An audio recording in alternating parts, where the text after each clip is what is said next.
இயேசு கிறிஸ்துவுக்குள் மிகவும் பிரியமான என் அன்பு சகோதர சகோதரிகளே, இந்த நாளிலும் தேவன் ஒரு நல்ல ஒரு காரியத்தை உங்களுக்கு வச்சிருக்கிறாருப்பா. இந்த நாளில் நாம் ஒரு காரியத்தை பார்க்க போகிறோம். நானே திராட்சை செடி, நீங்கள் அதன் கொடிகள்ங்கிறாரு. இந்த பூமியில் பிதாவானவர் நமக்கு அனுப்பி கொடுத்துருக்கிற ஒரு திராட்சை செடி, அவரோடு கூட இணைந்து இருக்கிற கொடிகளாய் நாம் இருக்கிறோம். தனியாக இல்லைப்பா, இந்த பூமியில் தனியாக நம்ம விடப்படலை. அதை குறித்து பார்க்க போகிறோம். யோவான் 15:5 அவர் சொல்கிறாரு, நானே திராட்சை செடி, நானே, வேறு திராட்சை செடி இல்லை. பழைய காலத்தில் இஸ்ரவேல் ஜனங்களே திராட்சை செடியாக வச்சுருந்தார். அதெல்லாம் கெட்டுப்போச்சு, கெட்ட கனிகளை கொடுத்தது, கசப்பான கனிகளை கொடுத்தது.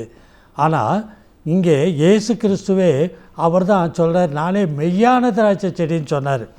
நானே திராட்சை செடி, நீங்கள் நான் தெரிந்து கொண்ட பிள்ளைகளாக இருக்கிற நீங்கள் அதன் கொடிகள்.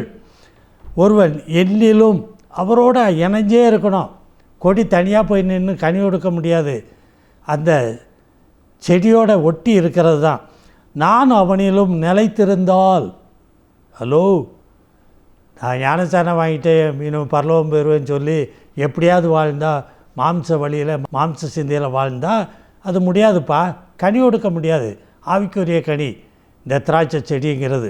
இன்னும் நான் அவனிலும் நிலைத்திருந்தால் அவன் மிகுந்த கனிகளை கொடுப்பான். என்னை அல்லாமல் உங்களால் ஒன்றும் செய்யக்கூடாது. ஆவிக்குரிய கனியில் ஏதாயிலும் ஒன்றாவது ஒன்றால் கொடுக்க முடியும் நினைக்கிறியா? முடியவே முடியாது, ஒன்றும் செய்ய முடியாதுங்கிறார். ஏன்னா அவருக்குள்ளே நீங்கள் இணைஞ்சிருக்கணும்.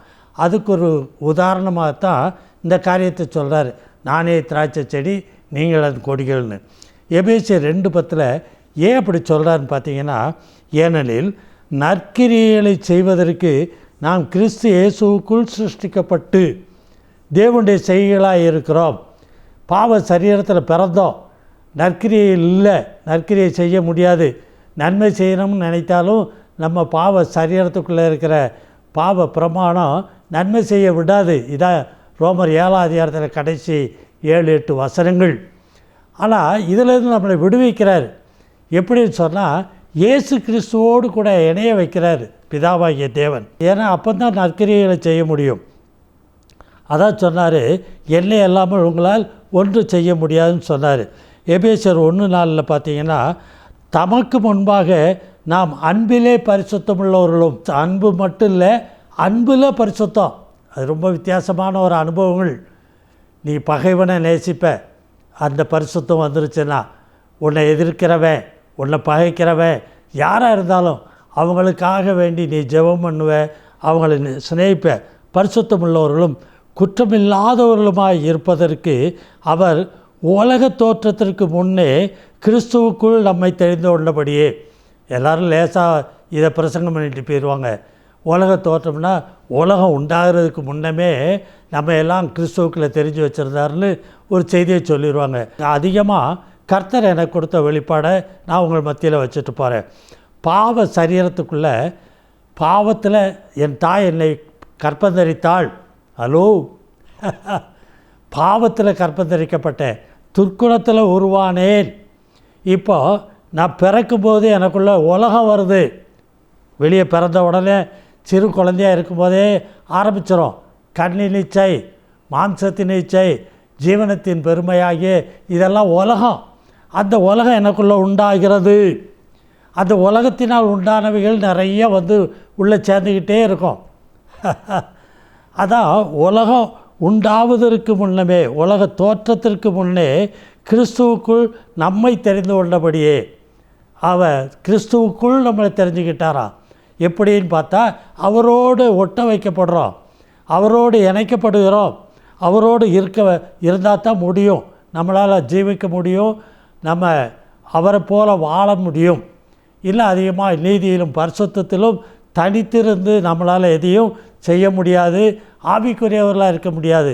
இந்த புதிய மனுஷனை நாம் இயேசு கிறிஸ்துவை தரித்து கொண்டவர்களாக காணப்பட வேண்டும். எபேசியர் 1:9 காலங்கள் நிறைவேறும் போதும் விளங்கும் நியமத்தின்படி பரலோகத்தில் இருக்கிறவைகளும் பூலோகத்தில் இருக்கிறவைகளுமாகிய சகலமும் கிறிஸ்துவுக்குள்ளே கூட்டப்பட வேண்டும் என்று தான் பிதாவுடைய சித்தம் எல்லாம் கிறிஸ்துவுக்குள்ளே தான் கூட்டப்பட வேண்டியிருக்கு. நம்மளையும் முதல்ல அவரோடு சேர்த்து வைக்கிறாருப்பா. இந்த அனுபவம் நமக்குள்ளே வேணும். எபேசியர் 1:10 பார்த்தீங்கன்னா, தமக்குள்ளே தீர்மானித்திருந்த தம்முடைய தயவுள்ள சித்தத்தின் ரகசியத்தை எங்களுக்கு அறிவித்தார். அவரோடு இணைஞ்சிருக்கிற அனுபவம், அதை தேடுகிற அனுபவம், கண்டுபிடிக்கிற அனுபவம், அப்படி இருக்கிற அனுபவத்தில் தான் ரகசியமாக இருக்குது. அதை எங்களுக்கு அறிவித்தார். எபேசியர் அதே அதிகாரத்தில் 12ஆம் வசனத்தில், தமது சித்தத்தின் ஆலோசனைக்கு தக்கதாக எல்லாவற்றையும் நடப்பிக்கிற அவருடைய தீர்மானத்தின்படியே நாங்கள் முன்குறிக்கப்பட்டு, இதான் கிறிஸ்துவுக்குள்ள உலக தோற்றத்திற்கு முன்னவே நாம் முன்குறிக்கப்பட்டு கிறிஸ்துவுக்குள் அவருடைய சுதந்திரர் ஆகும்படி தெரிந்து கொள்ளப்பட்டோம். ஹலோ, கொஞ்சம் ஆழமாக தெரியும், கவனித்து நிதானமாக கவனிங்க. என்னுடைய யூடியூப்பில் போய் இதை மறுபடியும் போட்டு பாருங்கள், கேளுங்க. கேட்டால் உங்களுக்கு அதை புரியும்.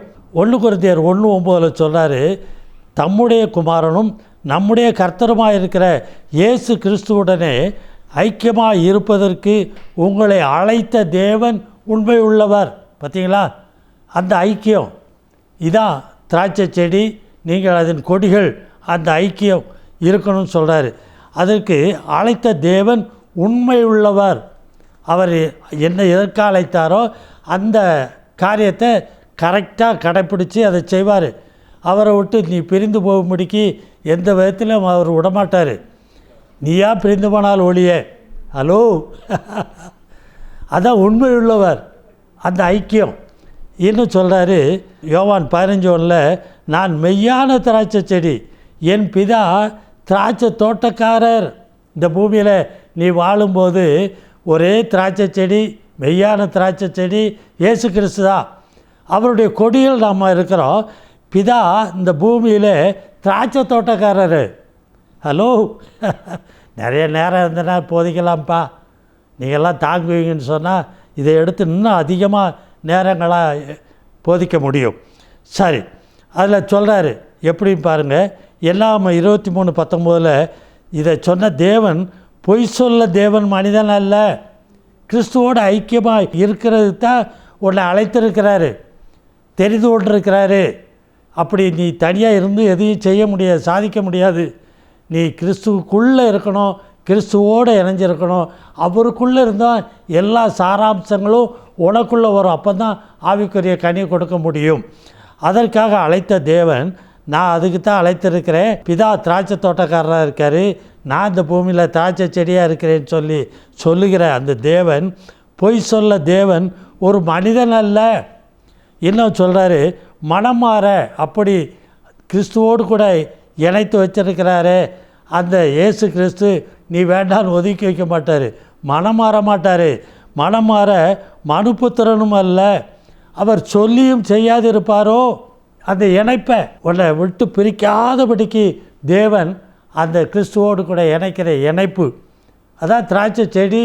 நீ கொடி, கனி கொடுக்க மாட்டேன்னு மறுத்தினத்தான் வெட்டி தூரப்படுவார். அது வரையிலையும் உன்னை பக்குவப்படுத்திக்கிட்டே வருவார் திராட்சை தோட்டக்காரர். இதிலும் அவர் வசனித்தும் நிறைவேற்றாதிருப்பாரோ அப்படின்னு சொல்கிறாரு.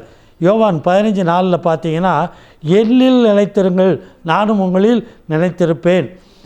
கொடியானது திராட்சை செடியில் நிலைத்திராவிட்டால் அது தானாய் கனி கொடாதது.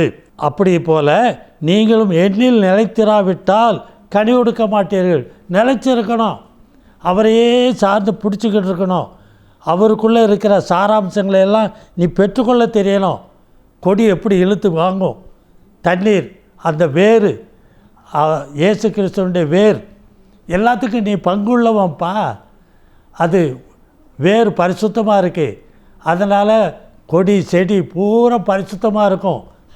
நிறையா இருக்குல்ல வேதத்தில். நீ எப்படி இருக்கிற இன்னும் பார்க்குறீங்க. ரோமர் 8:28 அன்றியும் அவருடைய தீர்மானத்தின்படி அழைக்கப்பட்டவர்களாய் தேவனிடத்தில் அன்பு கூறுவர்களுக்கு சகலமும் நன்மைக்கு ஏதுவாக நடக்கிறது என்று அறிந்திருக்கிறோம். நாளாக உன்னை புதுப்பிச்சுக்கிட்டே இருப்பார். கனிக்கு மேலே கனி கொடுப்ப, அதிக கனி கொடுக்கறது மேலே பிதாவோ மேலே பிரியமாக இருப்பார். பரலோகத்தில் உனக்கு பொக்கிஷம் சேர்ந்துக்கிட்டே இருக்கும்ப்பா. எல்லாத்துக்கும் மேலே தேவனுடைய ஆசீர்வாதம் உனக்குள்ளே அதிகமாக பெருகும். ரோமர் 8:30 பார்த்தீங்கன்னா, எவர்களை முன்குறித்தாரோ இப்படி கிறிஸ்துவோடு கூட இணைந்து இருக்கும்படி, திராட்சை செடியோடு இணைந்து இருக்கிற கொடியாக இருக்கும்படி எவர்களை முன்குறித்தாரோ, தாயின் கருவில் இருக்கும்போதே முன்குறித்தார்னு ஏற்கனவே பார்த்தோம். அதை முன்குறித்தாரோ அவர்களை அழைத்தும் இருக்கிறார். இன்னும் என்ன செய்கிறாரா, எவர்களை அழைத்தாரோ அவர்களை நீதிமான்களும் ஆக்கியிருக்கிறார். இன்னும் எவர்களை நீதிமான்களை ஆக்கினாரோ அவர்களை மகிமைப்படுத்தியும் இருக்கிறார். மகிமைன்னு சொன்னால் தேவனுடைய கிருபை, தேவனுடைய கிரியை, அவருடைய கிரியின் மேலே கிரியை உனக்குள்ளே வெளிப்படுத்திக்கிட்டே இருக்கும். நீ விசுவாசித்தால் தேவனுடைய மகிமையை காண்பாய். மகிமைனா அவருடைய கிரியை, பிதாவினுடைய கிரியை, குமாரனுடைய கிரியை, பரிசுத்தாவியனுடைய கிரியைகளெல்லாம் உனக்குள்ளே நீ பார்ப்பாயின்னு சொல்கிறாரு. ரோமர் 9:24 அவர் யூதர் மாத்திரமல்ல புறஜாதிகளிலும் இருந்த நம்மை அப்படி அழைச்சிருக்கிறாரு. யூத ஜனங்களாக இஸ்ரவேலாக இருந்தவங்களாக தான் தேவன் முதல்ல தெரிஞ்சுக்கிட்டார். ஆனால் இப்போது அப்படி இல்லை. நாம் புறஜாதிகளாக இருந்தாலும் நம்மை அழைத்து அவரோட இணைச்சி வச்சுட்டாரு. யூதன் என்றும் கிரேக்கன் என்றும் இங்கே வேறுபாடே கிடையாது. நாமெல்லாம் கர்த்தருக்குள்ளே இணைக்கப்பட்டிருக்கிறோம். கலாத்தியர் 1:15 அப்படி இருந்தும் நான் என் தாயின் வயிற்றில் இருந்தது முதல், நல்லா கவனிங்க, என்னை பிரித்தெடுத்து, தாயின் கருவில் நான் கருவாயின் உள்ளே இருக்கும்போதே பிரித்து எடுக்காராம். பிரித்தெடுத்து தம்முடைய கிருபையினால் அழைத்த தேவன். ஹலோ, கேட்க செவி உள்ளவன் கேட்க கடவன். ஏதோ போதிக்கிறாங்க, என்னத்தையும் ஒன்று சொல்கிறாங்க, என்னமோ ஒன்று போதிச்சுக்கிட்டு இருக்கிறாங்கன்னு நினைக்காதீங்க. இது போதிக்கலை. நான் கண்டதும் கேட்டதும் தொட்டு அறிஞ்சிருக்கிற காரியத்தை இந்த வேதத்தில் கர்த்தர் போதித்த காரியத்தையே போதிக்கிறேன். அவர் சொல்ல, பிரித்தெடுத்து, என்னை பிரித்தெடுத்து தம்முடைய கிருபையினால் அழைத்த தேவன். இந்த அழைப்பே கிருபையினால் உண்டாயிருக்கு. இன்னும் பார்க்குறீங்க 2 தெசலோனிக்கேயர் 2:14 நீங்கள் நம்முடைய கர்த்தராய் இயேசு கிறிஸ்துவனுடைய மகிமையை அடையும் பொருட்டாக. பார்த்தீங்களா, இயேசு கிறிஸ்து இந்த பூமியில் இருக்கும்போது எந்த மகிமையில் அவர் வெளிப்பட்டாரோ, பிதாவின் மகிமை எப்படி அவருக்குள்ளே வெளிப்பட்டதோ, பாவம் இல்லாமல் எப்படி ஜீவித்தாரோ, பரிசுத்தமாக எப்படி ஜீவித்தாரோ, தேவனுடைய சித்தத்தை எப்படி அவர் நிறைவேற்றினாரோ, ஹலோ, இந்த உலகத்தை எப்படி ஜெயித்தாரோ, பொல்லாங்கனை எப்படி ஜெயித்தாரோ, இந்த பாவ சரீரத்தை எப்படி அவர் ஜெயித்தாரோ, அந்த மகிமை அதெல்லாம் நீங்களும் நானும் அடையும் பொருட்டாக இந்த சுவிசேஷம் ரட்சிப்புக்கு அவர் உங்களை அழைத்தார். இதாயா ரட்சிப்பு? ஞானஸ்தானம் வாங்கிட்டேன், ரட்சிக்கப்பட்டேன், நீங்கள் ரட்சிக்கப்பட்டீங்களான்னு கேட்டுக்கிட்டு அலையாதீங்க. இதான் அனுபவம். இதுக்குள்ளே வரணும். 1 பேதுரு 5:10 கிறிஸ்து இயேசுவுக்குள் நம்மை தமது நித்திய மகிமைக்கு அழைத்தவராக இருக்கிற சகல கிருபையும் பொருந்தின தேவன் தாமே கொஞ்ச காலம் பாடம் அனுபவிக்கிற இந்த பூமியில் உங்களை சீர்படுத்தி, சிறப்படுத்தி, பலப்படுத்தி நிலைநிறுத்துவாராக. இதான் கிருபை. சீர்படுத்துறது, பலப்படுத்துறது, இதெல்லாம் நீங்கள் அனுபவிக்க முடியும். இதனால் தான் சொன்னார், இயேசு சொன்னார், ஆணை வழியும் சத்தியமும் ஜீவனமாக இருக்கிறேன். இதெல்லாம் உள்ளே வரும் கிருபா வழியா. அதை நீங்கள் அறிய முடியும். என்னை அல்லாமல் ஒருவனும் பிதாவினிடத்தில் வரான். இந்த அனுபவத்தை எல்லாம் நீங்கள் பார்ப்பீங்க. இதுதான் அவரால் நமக்கும் கொடுக்கப்படுகிற கிருபை. அவருக்குள்ளே, அவர் வழியில் சத்தியத்துக்குள்ளே கடந்து ஜீவன் அடைந்து நித்திய ஜீவனுக்குள்ளேயும் கடத்தி கொண்டு போகிறது தான் அவருடைய கிருபை. அது பிதாவிடத்தையே கொண்டு போய் சேர்க்குது. தேவனே, இந்த பூமியில் நாங்கள் தனியாக இல்லை என்பதும், தகப்பனே, உம்முடைய குமாரனை எங்களுக்கு பூமியிலே ஒரு திராட்சை செடியாக, அப்பா, ஆவிக்குரிய கனிகள் கொடுக்கிறதற்காய் திராட்சை செடியாக அவரை நட்டு இந்த பூமியில் நிறுத்தி வைத்திருக்கிறீர் என்பதையும், அப்பா, அவரோடு கூட நாங்கள் அது கொடியாக இணைந்திருக்கிறோம் என்பதை நாங்கள் அறிந்து இன்னும் அதிகமாய் ஆவிக்குரிய கனிகளை கொடுக்கத்தக்கதாய் தோட்டக்காரராகிய உம்முடைய கரத்தில் நாங்கள் எங்களை ஒப்பு கொடுக்கிறோம். அதிக கனி கொடுக்கும்படி எங்களை சீர்படுத்தும். அப்பா, இன்னும் அதிகமாய் உம்முடைய குமாரனுக்குள் நாங்கள் இணைந்து இருந்து அவருக்குள்ளே இருந்து நாங்கள் எல்லாவற்றையும் பெற்றுக்கொள்ள உதவி செய்யும். ஆசீர்வதியும், பலப்படுத்தும், காத்துக்கொள்ளும். கர்த்தரும் அருமைரட்சகருமாக இருக்கிற இயேசு கிறிஸ்துவின் மூலம் கேட்டுக்கொள்கிறோம். அன்பின் பிதாவே, ஆமென். கர்த்தர் உங்களை ஆச்சரியப்பாருமா. For contact, Evangelist K.P. John David, Door of the Light Ministries, Kovilpatti, 628-502. Phone number 7200-620090, 8072148809. Bank details, State Bank of India, Kovilpatti. Account number 110177951001. Branch code 00859. IFS code SBIN 0000859. MICR code 627002011. SWIFT code SBI NIN BB 469.